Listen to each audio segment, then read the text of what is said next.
Ang tawag no doon sa pagpapa-check up kahit wala pang nararamdaman is called cancer screening. At itong cancer screening na to may mga data na tayo na kapag ang breast cancer or kahit na ano pang klase ng cancer ay nakukuha ng maliit pa lamang, it equates into longer survival.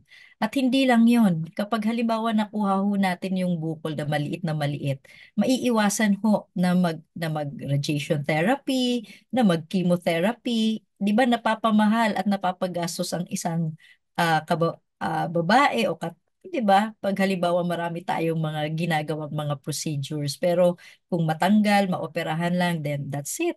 Ganito, meron kasi tayong tinatawag na self-breast exam. Ang self-breast exam, sa totoo lang, yun ang pinakamura. Kasi ikaw lang ang sariling mag-e-examine sa sarili mo.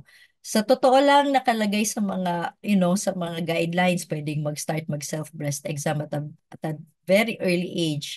Walang radiation exposure, walang kahit na ano. Kahit nga, ano pa lang, no, 18 years old ka or 20 or 25, pwede mo nang gawin yon.